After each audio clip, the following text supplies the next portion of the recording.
Hello students, आज का हमारा टॉपिक है इलेक्ट्रिक फ्लक्स। इलेक्ट्रिक फ्लक्स के बारे में हमको डिस्कस करना है। तो इलेक्ट्रिक फ्लक्स क्या होता है और इसको हम किस तरीके से कैलकुलेट करते हैं। मान लीजिए कि हमारे पास ये कोई गिवन एरिया है और यहाँ पर कोई चार्ज है, पॉजिटिव चार्ज, और वी नो डैट कि पॉजिटिव चार्ज से फील्ड लाइंस बाहर की तरफ निकलती हैं लाइक दिस। ये हमारी इलेक्ट्रिक फील्ड लाइंस है लाइक दिस। सो इस गिवन एरिया में से जितनी फील्ड लाइंस लिंक करती हैं वो इस एरिया का फ्लक्स कहलाता है। क्या कहलाता है? फ्लक्स। क्योंकि इलेक्ट्रिक फील्ड से रिलेटेड है इसीलिए मैं इसको क्या बोलता हूँ? इलेक्ट्रिक फ्लक्स बोलता हूँ। इलेक्ट्रिक फ्लक्स ये बिल्कुल वही चीज़ है। मान लीजिए फॉर एग्जांपल, जैसे डेली लाइफ में इसका किस तरीके से हम स्टडी करते हैं। मान लीजिए ये एक विंडो है और ये हवा चल रही है। सो इस विंडो में से जितनी हवा क्रॉस होगी वो इस एयर का, जो एयर इसमें से क्रॉस होगी वो एयर फ्लक्स कहलाएगा। क्या कहलाएगा? एयर फ्लक्स कहलाएगा। क्योंकि मैं इलेक्ट्रिक फील्ड के बारे में बात कर रहा हूँ, सो इसीलिए मैं क्या बोलता हूँ? इसको इलेक्ट्रिक फ्लक्स बोलता हूँ। ठीक है। अब ये जो इलेक्ट्रिक फ्लक्स है इसको हम किस तरीके से कैलकुलेट करते हैं? ठीक है, तो बेसिक सा इसका जो मीनिंग है वो हम यहाँ पर नोट करते हैं। सो इलेक्ट्रिक फ्लक्स क्या है? आंसर है इलेक्ट्रिक फ्लक्स है number of electric field lines, electric field lines link to the given surface या एरिया। गिवन सरफेस और एरिया कि किसी भी गिवन सरफेस से जितनी भी फील्ड लाइंस लिंक करती हैं वो क्या कहलाता है? इलेक्ट्रिक फ्लक्स कहलाता है। अब ये जो हमारा इलेक्ट्रिक फ्लक्स है ये किस किस चीज़ पर डिपेंड करता है तो वो हमको कैलकुलेट करना है और फिर इसका हम एक फॉर्मूला डिराइव करेंगे। ठीक है। सो इलेक्ट्रिक फ्लक्स से रिलेटेड हम नेक्स्ट चीज़ पढ़ते हैं। अभी देखिए बेटा, हमने क्या बताया डेफिनेशन में कि कितनी फील्ड लाइंस इसके साथ लिंक करेंगी। अब फील्ड लाइंस कितनी ज़्यादा लिंक कर सकती हैं वो किस किस चीज़ पर डिपेंड करता है। मान लीजिए कि ये हमारे पास क्या है? एक सरफेस। ये एक सरफेस है, यहाँ से फील्ड लाइंस ऐसे लिंक करती हैं, ऐसे। ये देखिए ऐसे।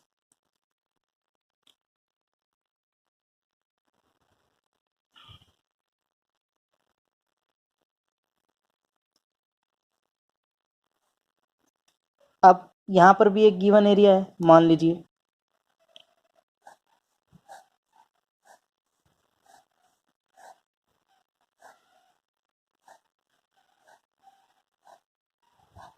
अब देखिए इसका एग्जांपल हम देखते हैं। मान लीजिए ये हमारे पास एक गिवन सरफेस था, तो इस सरफेस में से फर्स्ट फील्ड लाइन जो यहाँ से लिंक कर रही है 1 2 3 4 5, सिर्फ 5 फील्ड लाइंस इस एरिया में से क्रॉस हो सकती हैं।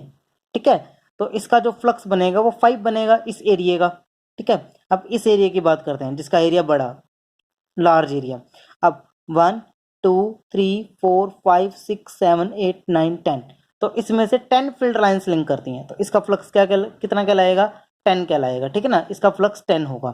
ठीक है, तो बेसिक सी चीज़ क्या है कि हमारा जो फ्लक्स है वो डिपेंड करता है एरिया पर, कि जो भी हम सरफेस ले रहे हैं उस सरफेस का एरिया कितना है। So flux is dependent. First चीज़ हम क्या नोट करेंगे कि हमारा जो फ्लक्स है वो किस पर डिपेंड करता है? एरिया पर। Flux depends on area, on area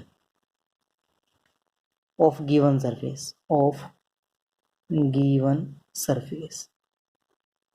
और वो भी कैसा बेटा? Directly proportional. मतलब एरिया ज़्यादा होगा तो क्या होगा? हमारा फ्लक्स भी क्या होगा? ज़्यादा। इस तरीके से डायरेक्टली प्रोपोर्शनल। ओके, ठीक है।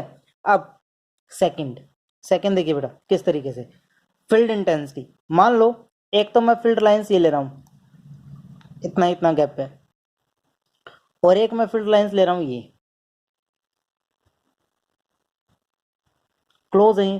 ठीक है, तो फील्ड लाइंस अगर गैप में है, ज़्यादा गैप है, तो मैं बोलूँगा फील्ड इंटेंसिटी वीक है, फील्ड इंटेंसिटी वीक, यानी कि जो हवा आ रही है उसकी स्ट्रेंथ, यानी कि जो फील्ड लाइंस आ रही है उसकी स्ट्रेंथ वो कितनी स्ट्रॉन्ग है। तो यहाँ पर फील्ड इंटेंसिटी वीक हो गई, और यहाँ पर intensity electric field intensity strong, electric field intensity strong इस केस में। सो फील्ड इंटेंसिटी वीक है, यहाँ पर फील्ड इंटेंसिटी स्ट्रॉन्ग। मान लो यहाँ पर मैंने एक एरिया लिया, दिस इज, और इतना सेम एरिया मैंने यहाँ पर भी लिया है, दिस। अब यहाँ से तो सिर्फ 3 ही फील्ड लाइंस जा पाएंगी, लेकिन यहाँ से देखिए बेटा 1 2 3 4 5 6 7, इस तरीके से यहाँ पर फील्ड लाइंस क्या हो जाएंगी, ज़्यादा लिंक करेंगे सेम एरिया से, ठीक है ना। देखो फर्स्ट एग्जाम्पल में हमने फील्ड इंटेंसिटी को कांस्टेंट रखा था, यहाँ पर एरिया बदला था। अब की बार मैंने एरिया कांस्टेंट रखा है लेकिन फील्ड इंटेंसिटी, तो फील्ड इंटेंसिटी बढ़ने से भी हमारा फ्लक्स क्या हो जाता है, स्ट्रॉन्ग हो जाता है। यहाँ देखो ज़्यादा फील्ड लाइन लिंक कर रही है तो यहाँ का फ्लक्स ज़्यादा कहलाएगा। सो डिपेंड ऑन, किस पर डिपेंड करता है, depend on electric field intensity, electric field intensity, electric field intensity ई पर डिपेंड करता है। और एरिया को लिखा था मैंने ए, यहाँ पर ए लिख देता हूँ। तो ई और ए दो चीज़ों तो हम समझते हैं। मानो बेटा सिंपल सी चीज़ है ये, जैसे फॉर एग्जांपल अगर खिड़की छोटी होगी तो हवा कम जाएगी, ठीक है, और अगर खिड़की बंद बड़ी होगी तो हवा ज़्यादा जाएगी, इट मीन्स एरिया, ठीक है ना। एरिया ज़्यादा होगा तो फ्लक्स क्या हो जाएगा, ज़्यादा। सेकेंड चीज़, अगर हवा स्लो चल रही होगी, ठीक है ना, अगर हवा स्लो चल रही होगी तो वो विंडो से कम क्रॉस कर पाएगी, ठीक है, ज़्यादा टाइम लगेगा उसको क्रॉस होने में। और अगर हवा जो है वो फास्ट चल रही होगी, यानी कि उसकी स्ट्रेंथ ज़्यादा होगी, तो वो जल्दी से क्रॉस करेगी, यानी कि फ्लक्स क्या हो जाएगा, बढ़ जाएगा, ठीक है। जो हमारे पास अब जो तीसरी चीज़ है ना बेटा, वो सबसे इंपॉर्टेंट है। लेकिन तीसरी चीज़ समझने से पहले ना मैं एक वर्ड समझता हूँ, that is areal vector. Area पढ़ते हैं बेटा, एरिया, एरिया ना एक वेक्टर क्वांटिटी होती है, एरिया एक वेक्टर क्वांटिटी होती है। और किसी भी सरफेस, मान लो मैंने एक सरफेस ड्रॉ कर दिया लाइक दिस, ये एक सरफेस है, ठीक है। इस सरफेस का अब लेंथ इनटू ब्रेड्थ एरिया तो निकलेगा, लेकिन लेंथ इनटू ब्रेड्थ एरिया की डायरेक्शन होगी क्या, आपको पता है ना, जब आपने क्रॉस प्रोडक्ट की थी, ठीक है। जैसे इसको, ये एल है ये बी है, एल इंटू बी, ये बाहर की तरफ डायरेक्शन बनी थी। और अगर मैं इस तरह से करूंगा तो डायरेक्शन ऐसे बनेगी, मतलब normal to the surface like this, this is इस तरीके से परपेंडिकुलर, और लाइक दिस परपेंडिकुलर डायरेक्शन में और बाहर की तरफ, ठीक है। तो ये इसकी क्या होगी, डायरेक्शन। और जिसके द्वारा एरिया की डायरेक्शन रिप्रेजेंट की जाती है उसको मैं बोलता हूं एरियल वेक्टर, ठीक है ना। तो एरियल वेक्टर क्या होता है, normal to the surface, normal to the surface in outward direction, बाहर की तरफ। हमेशा, कभी भी इनवर्ड नहीं होता बेटा, हमेशा कैसा होता है, आउटवर्ड डायरेक्शन में ये एरियल वेक्टर होता है, ठीक है। फॉर एग्जांपल जैसे ये, फॉर एग्जांपल जैसे ये है, ठीक है। तो इसका बाहर की तरफ, इसका या तो बाहर की तरफ या इसके बाहर की तरफ जो होगा वो क्या कहलाएगा, इसका एरियल वेक्टर कहलाएगा, इस एरिया का, ठीक है। तो दिस इज हमारा ये एरियल वेक्टर है, ठीक है। अब देखिए बेटा, अब ये एरियल वेक्टर किस तरीके से काम करता है, ये एरियल वेक्टर किस तरीके से काम करता है। जैसे फॉर एग्जांपल मान लो, फॉर एग्जांपल जैसे यहाँ पर फील्ड लाइंस आ रही हैं, बहुत सारी फील्ड लाइंस आ रही हैं, यहाँ से ये बहुत सारी फील्ड लाइंस आ रही हैं लाइक दिस, ये बहुत सारी फील्ड लाइंस आ रही हैं, ठीक है। और हमारा सरफेस यहाँ है, ये रहा, इस तरीके से, ठीक है। अब ये फील्ड लाइंस ऐसे आ रही हैं लाइक दिस, इस सरफेस के साथ लिंक करेंगी, और इस सरफेस का जो एरियल वेक्टर बनेगा, इस सरफेस का जो एरियल वेक्टर बनेगा वो किस डायरेक्शन में बनेगा। देखो यहाँ पर, अगर इसको ऐसे समझो ना आप, ये ऐसे है लाइक दिस, ये ऐसे है हमारा एरिया सरफेस और फील्ड लाइन आ रही हैं ऐसे इस डायरेक्शन में, कंटिन्यूसली इस डायरेक्शन में आ रही हैं। ये मेरा है सरफेस, ठीक है। सो एरियल फील्ड लाइन ऐसे आ रही हैं और इस सरफेस का जो एरियल वेक्टर वो ऐसे बनेगा परपेंडिकुलर टू सरफेस।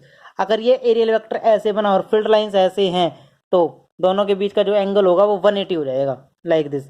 ये एरियल वेक्टर इसका ऐसे और ये फील्ड लाइन है ऐसे, तो यहाँ पर एंगल हो जाएगा 180 डिग्री, ठीक है।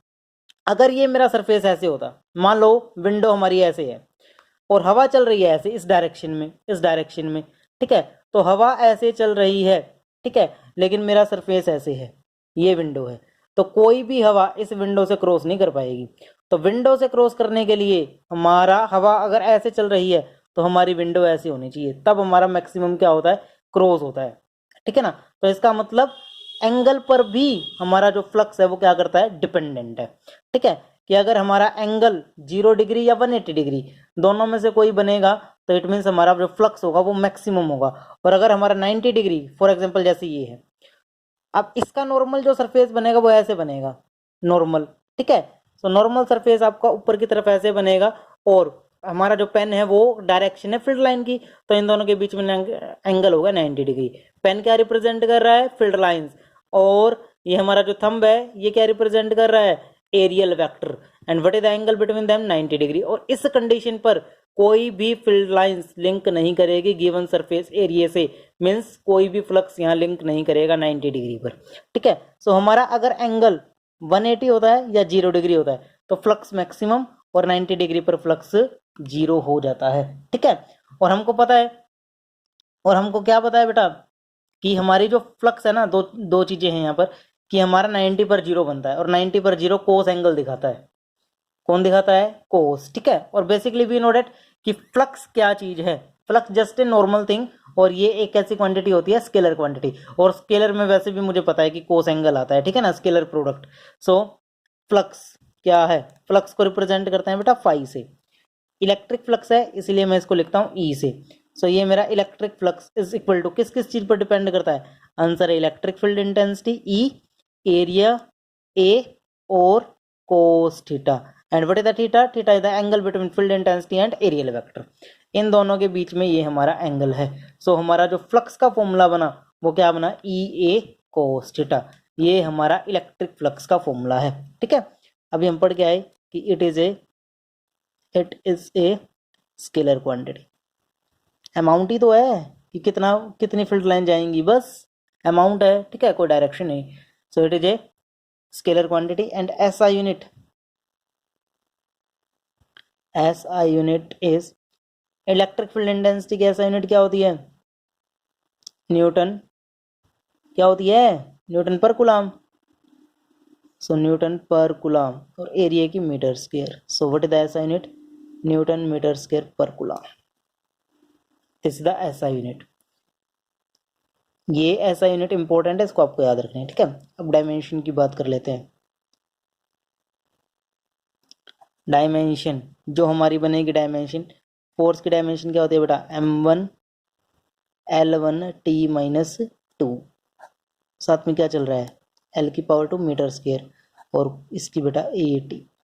सो दिस इज m की जो टोटल पावर बनेगी वो तो एक ही है, l की जो टोटल पावर बनेगी वो 3 हो गई, टी की जो टोटल पावर -3 और ए माइनस। तो ये हमारी इलेक्ट्रिक फ्लक्स की क्या है, डायमेंशन। ये हमारी इलेक्ट्रिक फ्लक्स की क्या आ गई बेटा, डायमेंशन आ गई, ठीक है। ये स्केलर क्वांटिटी होता है और ऐसा यूनिट इसकी Newton metre square per coulomb, ये हमको याद रखना है, ठीक है। अब ये इलेक्ट्रिक फ्लक्स बहुत इंपॉर्टेंट है भाई, इसको हम गॉस थ्योरम में जब जब जैसे जैसे हम इसको स्टडी करेंगे, ठीक है, आपको समझ में आएगा कि इलेक्ट्रिक फ्लक्स एक्चुअल में क्या चीज़ है, ठीक है। अब एक ही सरफेस के साथ, किसी भी सरफेस के साथ जब फ्लक्स लिंक करता है, मतलब नंबर ऑफ फील्ड लाइंस कितनी लिंक करेंगी, वो ई पर डिपेंड करता है, ए पर डिपेंड करता है, और उन दोनों के बीच में जो एंगल बनेगा उस पर भी ये क्या करता है, डिपेंडेंट। सबसे इंपॉर्टेंट ये एंगल ही है, ठीक है ना। तो इस एंगल के लिए हमको थोड़ा सा ध्यान रखना है, क्लियर, ठीक है। सो इलेक्ट्रिक फ्लक्स हमारा यहीं तक है। अब इससे रिलेटेड हम गॉस थ्योरम स्टडी करेंगे। गॉस थ्योरम बड़ी ही इंपॉर्टेंट है। अब गॉस थ्योरम आपको क्या बताना चाह रही है, गॉस थ्योरम बेसिकली हमारे पास दो तरीके के सरफेसेस होते हैं, एक होता है ओपन सरफेस जैसे अभी हमने बात की, और एक होता है क्लोज सरफेस। ठीक है, तो गॉस थ्योरम कि किसी भी क्लोज सरफेस के साथ हम फ्लक्स किस तरीके से कैलकुलेट करते हैं, ठीक है, कितना फ्लक्स होता है, तो उसके बारे में हमको गॉस थ्योरम एक्सप्लेन करता है। ठीक है, सो गॉस थ्योरम बेसिकली आज हम सिर्फ डेफिनेशन पढ़ेंगे गॉस थ्योरम की। सो गॉस थ्योरम आपको क्या कहता है, कहता है कि मान लो आपके पास ये इस तरीके से कोई क्लोज सरफेस है लाइक दिस, ये हमारे पास कोई क्लोज सरफेस है,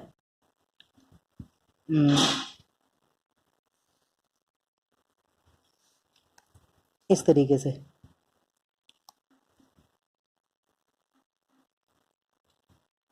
इस तरीके से कोई क्लोज सरफेस है।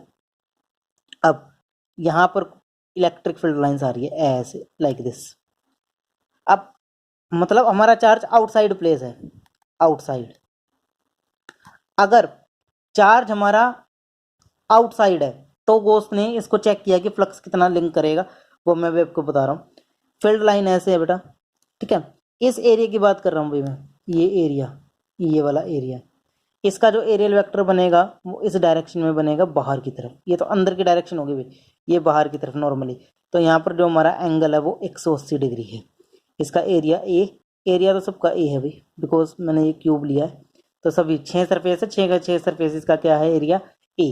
तो इलेक्ट्रिक फील्ड ई है, फील्ड इंटेंसिटी, तो यहाँ पर जो फ्लक्स बनेगा वो ई ए कोस 180 डिग्री इस सरफेस के लिए, ये सरफेस नंबर 1 के लिए है, 1 के लिए प्लस। अब इस सरफेस के लिए देखो बेटा फ्लक्स, इस सरफेस का जो एरियल वेक्टर है वो ऊपर की तरफ ऐसे बनेगा। अगर वो ऊपर की तरफ ऐसे बनेगा लाइक दिस, फील्ड लाइन ऐसे आ रही है, तो एंगल कितना बनेगा 90। तो इसका जो फ्लक्स है ई ए कोस 90। अब इसकी बात कर रहा हूँ भाई, इसके लिए एरियल वेक्टर ऐसे बनेगा बाहर की तरफ, फील्ड लाइन ऐसे आ रही है लाइक दिस, सो एंगल हो जाएगा दोनों पैरेलल हैं 0, सो ई ए कोस 0। इसी तरीके से जो नीचे वाला है इसका एरियल वेक्टर ऐसे बनेगा, ठीक है, तो इसके लिए एंगल कितना हो जाएगा 90 degree, E A cos 90 degree plus ये जो साइड वाली जो सरफेस और रह गई इनके लिए भी एंगल 90 क्योंकि इसका सरफेस ऐसे बनेगा और फील्ड लाइन ऐसे आ रही है, तो this to 90, E A cos 90 degree plus E A cos 90, और कोस 90 कितना होता है 0।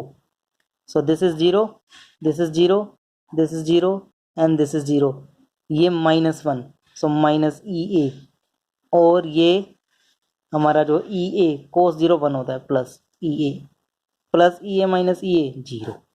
सो नेट फ्लक्स कितना आ गया 0। तो गॉस थ्योरम आपको बताता है कि अगर कोई चार्ज क्लोज सरफेस से बाहर की तरफ रखेंगे तो हमारा जो नेट फ्लक्स है वो कितना हो जाएगा 0। उसने टोटल फ्लक्स लिंक किया, तो कहता है कि गॉस थ्योरम की अगर कोई भी क्लोज सरफेस है और अगर हमारा चार्ज आउटसाइड प्लेस्ड है तो फ्लक्स कितना हो जाएगा 0 फ्लक्स हो जाएगा। ठीक है, तो गॉस थ्योरम को कल हम और डीपली डिस्कस करेंगे कि जब चार्ज अंदर की तरफ रखा जाएगा तो कितना फ्लक्स लिंक करता है।